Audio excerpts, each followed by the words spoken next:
pas après les élections législatives, au moment où on repart pour de plus belle, hein, pour la paix, relancer l'économie après la Covid-19. Oui, on a vu les télégrammes de soutien au chef de l'État venir aussi bien du Sénégal, de Burkina Faso, de la RDC, du Congo. Et hier, je crois que les États-Unis, par la voix très autorisée du secrétaire d'État, ont témoigné de ce qu'il a été donc, pour l'Afrique tout entière, de ce que sa politique a apporté à la Côte d'Ivoire. Je pense qu'Ahmed Bakayoko n'appartenait pas au Ourodougou, il n'appartenait pas absolument à Séguéla. C'était un enfant de la Côte d'Ivoire, un enfant de l'Afrique, et vous savez très bien qu'il était beaucoup apprécié en Afrique centrale, aussi bien en Afrique du Nord, au Burkina Faso, au Togo, au Sénégal. En tout cas, tous ces pays-là aujourd'hui pleurent avec les Ivoiriens Ahmed Bakayoko. Alors pour les zones militaires, il y a une section de l'armée d'été, une section de l'armée de l'air, un peloton de la gendarmerie nationale, l'ensemble aux ordres du capitaine Adam Franck. Mais le Ahmed, cercueil de l'ancien Premier ministre va être porté par 6 colonels de l'armée ivoirienne, vu son rang, Premier ministre de la Côte d'Ivoire, et le 7e colonel va porter le portrait mortuaire.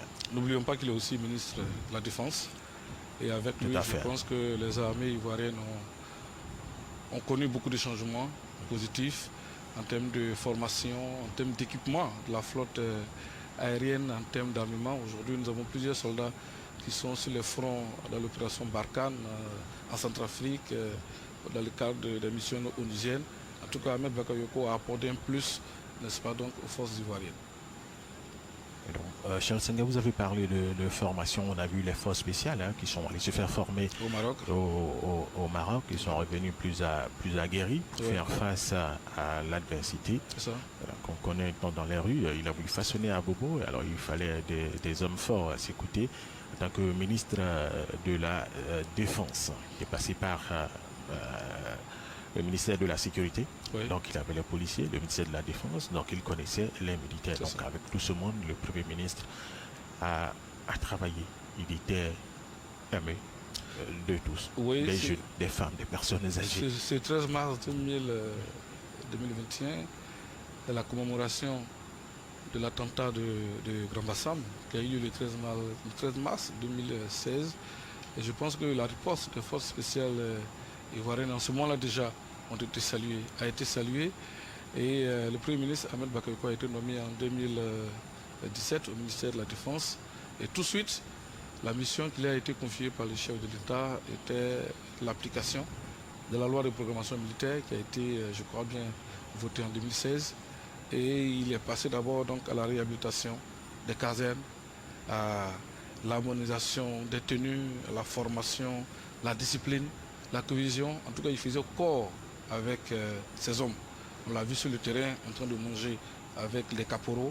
Et ça, c'est des images inédites qui sont soulignées par tout le monde. C'était un monsieur très ouvert, très humble, très affable, attaché à sa mission. Et nous assistons à la sortie du cercueil qui porte la dépouille mortelle du Premier ministre Ahmed Bakayoko. Avec le drapeau orange, bon, vert. Tout à fait. Et la mise en place de la dépouille va se faire dans quelques instants sur l'esplanade du pavillon présidentiel. Le décès d'Ahmed Bakayoko provoque une onde de choc. La plupart le savaient gravement malade, mais le décès d'Ahmed Bakayoko le dimanche en Allemagne a provoqué une onde de choc, je le disais, parmi les dirigeants ivoiriens et africains. Dans les heures qui ont suivi l'annonce de sa disparition, Charles Sangam disait à l'instant, beaucoup ont réagi à la disparition du Premier ministre fauché à 56 ans par un cancer fulgurant. Dans un communiqué publié le mercredi soir, Alassane Ouattara, le président de la République, a rendu hommage à son fils et proches collaborateurs, trop tôt arrachés à notre affection, et de nombreux ministres ont rapidement rendu hommage à leur ex-chef de gouvernement sur les réseaux sociaux. Patrick Hachi, ministre d'État, nommé le 8 mars pour assurer l'intérim d'Ahmed Bakayoko. Patrick Hachi qui est bel et bien là, ici à l'aéroport international Félix Houphouët Boigny Patrick Hachi a évoqué ainsi un grand serviteur de la Côte d'Ivoire. Et Mamadou Touré, porte-parole adjoint du gouvernement et du Rassemblement des Oufouettistes pour la démocratie et la paix, a décrit Ahmed Bakayoko comme un modèle pour la jeunesse. Ahmed Bakayoko, un modèle pour la jeunesse. Un modèle pour la jeunesse, il est parti de rien, mais il est arrivé au sommet. Oui, bien sûr, il était non seulement un modèle pour ce qu'il a été, pour son parcours exceptionnel, partir de rien, des quartiers d'Adjamé à Duta pour se retrouver au sommet de l'État du Côte d'Ivoire. Mais moi, je retiens qu'il a été surtout un leader, un guide, comme le disent les Anglais. Rappelons-nous qu'à l'approche de la présidentielle, quand il y a eu les mouvements à Bonoa, à Lakota et à Gagnoa, Ahmed est monté au front. Il a tenu un message de vérité aux jeunes pour leur dire qu'il fallait que nous évitions, que les jeunes évitent de se laisser manipuler. Et après les élections, il a reçu les jeunes au palais de la culture, si vous vous en souvenez. Il a pris des engagements avec eux pour les aider à sortir de la précarité et surtout à avoir la dépouille mortelle du Premier ministre Ahmed Bakayoko portée par des officiers supérieurs, 6 colonels, voyons la gendarmerie, l'armée des terres, l'armée de l'air, la marine, 6 colonels, le 7e devait emporter le portrait mortuaire. On voit derrière eux les 3 chefs de commandement, le général Lapalor, le général Doumbia, le général Youssouf, Kouyaté. De la police nationale. Il s'agit là d'un Premier ministre donc porté par des officiers supérieurs de l'armée de Côte d'Ivoire. Alors même au-delà de son parti politique, le RHDP, les opposants ivoiriens ont aussi salué la mémoire de leur ancien adversaire, mais dans la sympathie, parce qu'on le disait à l'instant, le Premier ministre Ahmed Bakayoko pouvait se rendre au FPI, au PDCI, à l'UDPCI, dans tous les autres partis, à accepter partout les Ivoiriens. Toutes les portes étaient ouvertes à ce monsieur, et le président, on l'a dit, d'une générosité débordante. Ouais. Voilà, les colonels qui portent là depuis du Premier ministre Ahmed Bakayoko, les opposants ivoiriens. On lit l'émotion sur le visage des porteurs. C'est vraiment pas facile ces images. C'est vraiment pas facile.